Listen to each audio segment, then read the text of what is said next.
জামালপুরের মাদারগঞ্জে আদারফিটা ইউনিয়ন বিএনপির সাধারণ সম্পাদক মাহমুদুল হাসান চৌধুরী ওরফে মুক্তারকে জড়িয়ে ষড়যন্ত্র ও চক্রান্তের প্রতিবাদে সংবাদ সম্মেলন অনুষ্ঠিত হয়েছে।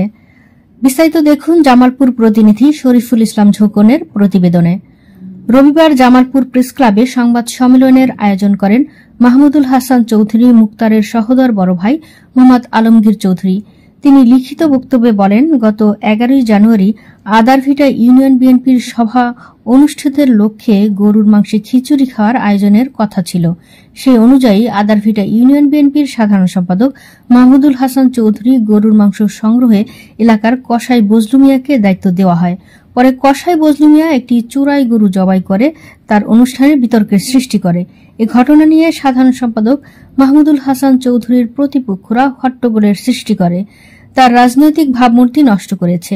এতে তারা ক্ষান্ত না হয়ে মাহমুদুল হাসান চৌধুরীর বিরুদ্ধে গরু চোরের একটি সাজানো মামলা দায়ের করে।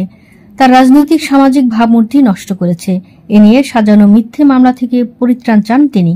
এ সংবাদ সম্মেলনে উপস্থিত ছিলেন মাসুদুর রহমান চৌধুরী, আব্দুল হাকিম, বারেক মুন্সি, গেদা মণ্ডল, শাকিল আহমেদ, খোশ মাহমুদ প্রামাণিক ও জাহাঙ্গীর চৌধুরী সহ অনেকে। যে আমাদের বিপক্ষে যে দলের লোকগুলা তারা উৎপাইতে আছে যে কোন ভাবে কি করা যায়, তখন দেখছে যে সবচেয়ে নিকৃষ্ট কাজ হলো গরু চুরি।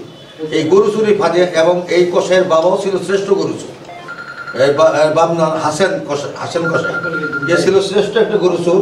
তারা পরিকল্পিতভাবে একবারে দল বল সাইজে আইছে।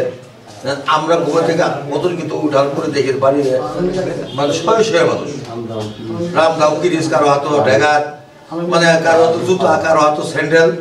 এখন তাদের কথা হলো যে এটা চুরের বাড়ি গরু পাইছে। এটা আসলে সম্পূর্ণ মুক্তাকে পদ থেকে বহিষ্কার করার জন্য এবং মুক্তার বউ যেন এই পদটা না পায় তাকে হেয় প্রতিহত করার জন্য এটা সাধারণ একটা নাটক।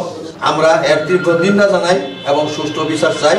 আমাদেরকে এইভাবে কিছু চক্র কুচক্রী মহল এসে আমাদের বিরুদ্ধে ষড়যন্ত্রমূলক মিথ্যা মামলা হয়রানি, এর থেকে আমরা আপনাদের কাছে অব্যাহতি চাই।